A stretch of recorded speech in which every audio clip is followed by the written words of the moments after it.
Walz is dropping out of the Minnesota governor's race and stopping his re-election bid. So this is all going down right now. The man who was once a heartbeat away from presidency just 14 months ago is about to announce that he's done. And this is all because of a fraud scandal so massive it might bring down the entire Democratic Party in Minnesota. But here's the part that nobody's talking about. Amy Klobuchar met with Walz yesterday, and she might be stepping in as he steps out. So what's going on, Patriots, and welcome back to the channel. If you're new here, you're witnessing political history. This is the complete and total collapse of a Democrat machine who thought that they were untouchable. So here's what we're covering in the video. First, the timeline of how Tim Walz went from a vice presidential candidate to a complete political corpse in 14 months. Second, exactly how he mismanaged this scandal so badly that it destroyed his own career. Third, what Amy Klobuchar stepping in means for Minnesota and the Democrat Party. And fourth, this is the big one, why Trump being in charge means Walz's resignation is just the beginning. So if you want to understand how the MAGA movement is literally dismantling the Democrat corruption machine piece by piece, hit that subscribe button right now. So let's break down this Tim Walz fall from grace. So this is the timeline as we know it, and it's completely Shakespearean. So August 2024, this is when Tim Walz stands on the stage at the Democrat National Convention. He's Kamala Harris's running mate. He's giving speeches to thousands of people, and the Democrat media is calling him folksy and relatable, the perfect Midwestern balance to Harris. Now flash forward to November 2024. They lose, but Walz goes back to Minnesota still riding high. Walz is still the governor. He still has got the national name recognition that he earned with the VP run. Democrats are already talking about him running alone for president in 2028. Now fast forward to December 2025, just last month. Alternative media starts digging into Minnesota's Somali community fraud. Nick Shirley, a 23-year-old independent journalist, just a guy with a camera really, starts documenting billions of dollars in fraud. These were in their food programs, healthcare scams, daycare centers that don't exist, these learning centers that are actually money laundering operations. And it all happened on Tim Walz's watch. Now here's where I need to be honest with you. When I first heard about the Somali fraud story, I thought, okay, another welfare case, probably a few $1 million. They'll prosecute some people and move on. And then I see the headline, tens of billions of dollars in Minnesota fraud. Tens of billions. Folks, that's not welfare fraud. That's an organized criminal enterprise. That's a money laundering operation disguised as a social services provider. That's actually, well, let me just say what I think it is. That's the Democrat Party machine in action. So before we get any further, drop a comment down below. Do you think that Tim Walz knew about the fraud this whole time? So how did we get from tens of billions in fraud to today, Tim Walz dropping out of the race? Well, that comes down to how spectacularly he botched the scandal management. Because here's the thing in politics. Any scandal is survivable if you correctly manage them. I mean, look at Clinton. Look at any number of Democrats who skated through scandals that really should have ended their careers. But Walz, this man couldn't have handled it any worse if he actually tried. So let me walk you through the greatest hits. Response number 1 from Tim Walz. He accuses critics of racism. When people started asking questions about the Somali fraud, Walz's first response was to call them white supremacists. Not, we're investigating. Walz just moved straight to, you're a racist if you ask questions. This is a strategy that doesn't work, Tim. Now to response number 2 from Tim Walz. He doubled down. Walz then promised to bring in more Somali migrants into Minnesota. Read that again. More Somali immigrants into Minnesota, right in the middle of a fraud scandal that's involving the Somali community. He promised to expand the program that enabled the fraud. Dozens of people of East African descent have been charged, convicted, and sentenced for stealing more than $1 billion in taxpayer money from government programs during COVID. As you know, Governor, that is more than Minnesota spends each year to run its Department of Corrections. So I want to give you a chance to respond to this. Do you take responsibility for failing to stop this fraud in your state? Well, certainly I take responsibility for putting people in jail. Governors don't get to just talk theoretically. We have to solve problems. And I will note, it's not just Somalis. Minnesota is a generous state. Minnesota is a prosperous state, a well-run state. We're AAA bond rated, but that attracts criminals. Those people are going to jail. We're doing everything we can. But to demonize an entire community on the actions of a few, it's lazy. That's like, okay, imagine that your house is on fire, and instead of calling the fire department, you pour gasoline on it and say, fire is beautiful, and anyone who disagrees is an arsonist? That's Tim Walz's scandal management strategy, and it's not a good one. Now on to response number 3 from Tim Walz. He calls investigators conspiracy theorists. This is actually my favorite response from Walz. Nick Shirley, that 23-year-old independent journalist that we talked about earlier, he uncovered all of this. And Walz called him a delusional conspiracy theorist, except that Nick had the receipts. He had court documents, he had federal indictments, he actually had the convictions that took place early on in these investigations. And people are going to prison for this fraud. But sure, Tim, it's all a conspiracy theory. I mean, really, can you imagine being this bad at your job? So before we get into here, the best part of the story, make sure that you hit that like button. It really does help us a lot. Because this next part is on Amy Klobuchar and what the Democrats are actually planning to do. So according to multiple reports, Tim Walz met with Senator Amy Klobuchar yesterday. And the rumor is Klobuchar is going to step into the governor's race as Walz steps out. Now, on the surface, this makes sense for the Democrats.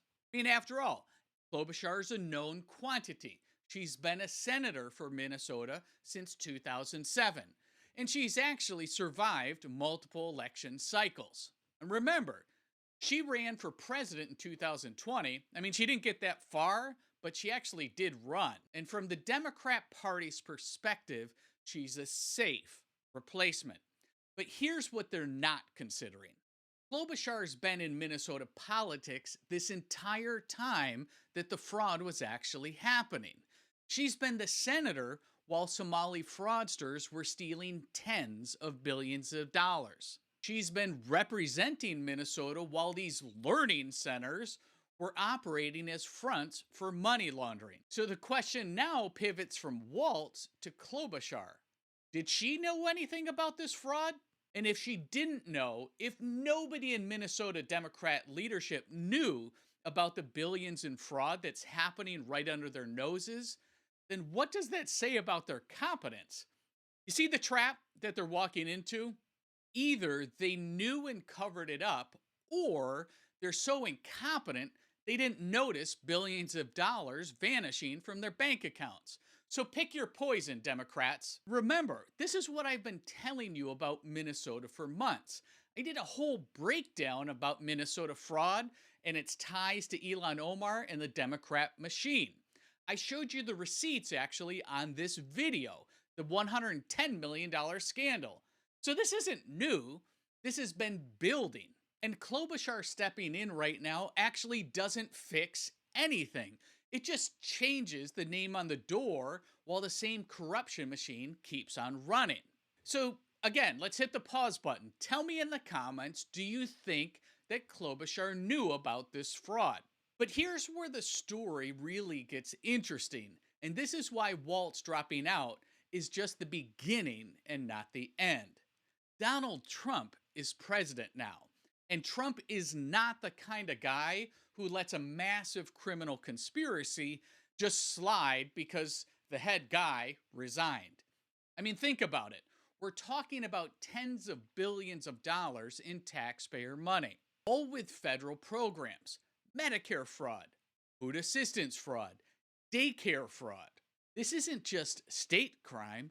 This is actually federal crime. And with Trump's Department of Justice, with Trump's FBI, and with Trump's relentless focus on draining the swamp, do you really think he's going to let Minnesota Democrats just sacrifice Tim Walz and walk away clean? There's no way. Trump's going to follow this thread wherever it leads, because this isn't just about Minnesota. This is about exposing how the entire Democrat Party operates. So here's how it works, and I'm going to spell this out clearly because it's important. Step 1, import welfare-dependent populations. Bring in refugees, Somalis in Minnesota, for an example, other groups in other blue states. These are people specifically targeted who depend on government programs to survive. Step 2, funnel them into programs with minimal oversight. For example, food assistance, healthcare centers, daycare centers, learning centers, as we saw in Minnesota. All of these operations are funded with federal taxpayer dollars. All of them are notoriously poor with auditing. Step 3, create a dependent voting bloc. These communities vote Democrat at 80 to 90% rates because the Democrats are the ones who actually brought them here. And even more rich, Democrats are the ones running the programs that they actually depend on. Step 4, campaign contributions start to flow back. The fraud proceeds that your taxpayer money funded get funneled back into Democrat campaign coffers, either directly or through community organizations that support Democrat causes. It's a cycle, folks, and Minnesota is just where we caught them. But how many other states are running this same playbook? How many other communities are doing the same thing that the Minnesota Somali community is doing? And how many other billions are actually being stolen? That's why Trump will not let this go. Because if he can unravel the Minnesota operation, he can use it as a template to investigate Democrat corruption machines in Wisconsin, Michigan, Pennsylvania, and Georgia. So Walz resigning doesn't end the investigation, it actually starts it. So now let me tell you what's about to happen over the next few months. Walz announces that he's done today. No big surprise. The media will frame it as he's taking responsibility or he's stepping aside for the good of Minnesota. But behind the scenes, federal investigators are already building their case. Trump's Department of Justice is already looking at who knew what and who knew it when. They're already following the money. Within weeks, we're going to start seeing indictments, not just of the Somali fraudsters, they're already being prosecuted. But what we're actually going to start to see is indictments of the facilitators, the people in government who looked the other way, the people who enabled this fraud in exchange for votes or campaign cash. And I'm willing to bet, and you can hold me to this, that within the next 6 months, we're going to find out that this fraud network extends far beyond Minnesota. Because here's what the Democrats never understood about Trump. He doesn't do things halfway. When Trump says he's going to drain the swamp, he doesn't mean fire a few people and call it a day. He means systematically dismantling the corrupt systems that have been stealing from Americans for decades. In Minnesota, it's ground zero. Tim Walz, he's actually patient zero. And this disease of fraud is everywhere. So let's pause again. What's the one word that you'd use to describe Tim Walz's scandal management? The best comment I'll get pinned down below. Now I have to address something because I know some of you are thinking this. Isn't it kind of sad that this guy who was almost VP and now his career's over and look at all, Tim Walz on the human level. I mean, I get it. There's always kind of a tragic fall from grace story that we could have a little bit of sympathy with. But here's actually why I have zero sympathy for Tim Walz. Every step of the way, Walz had a chance to do the right thing. When the fraud first came to light, he could have said, "We're investigating it thoroughly, and anyone involved will be prosecuted." And when 23-year-old Nick Shirley started documenting the fraud, Walz could have said, "Hey, thanks. Thanks for bringing it to our attention. We'll look into this further." When the convictions started rolling in, Walz could have admitted, "This happened on my watch and I take responsibility." But he didn't do that. He attacked. He deflected. He accused just normal people of asking questions, of being racists and conspiracy theorists. So no, I don't feel bad for Tim Walz. He made his choices and now he's living with the consequences. But what do I feel bad for? For every Minnesotan who worked hard, who paid their taxes and watched billions of their own money get stolen while their governor gaslit them about that. Those are the victims here, real Americans, Minnesotans, not Tim Walz. So Walz in his news conference is going to talk about the news of the day, and that's actually code for "I'm done." And Klobuchar is probably already gaming out her campaign strategy. Democrats are most likely workshopping how to spin this. And Trump, he's probably smiling because he knows when you've got them on the run, you don't let up. You press the advantage. Here's what you need to do right now. First, be sure to give this video a like. That actually tells the algorithm to share this story with more people just like you. Second, and be a participant here, leave a comment down below.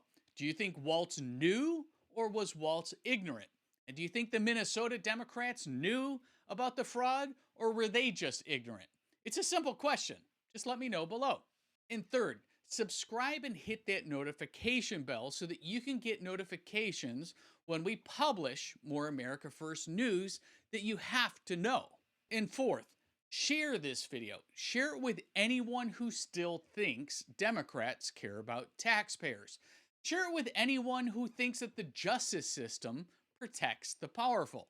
I mean, heck, share it with anyone who needs to see what happens when the truth finally catches up to corruption. And if you want to see the whole timeline of how we got here, from the original Minnesota fraud exposure to Walz's terrible responses, check out my comprehensive breakdowns. I'm going to link a few of the videos up above.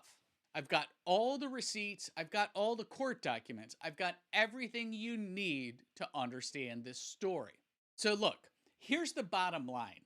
Tim Walz's career is over. It's now official.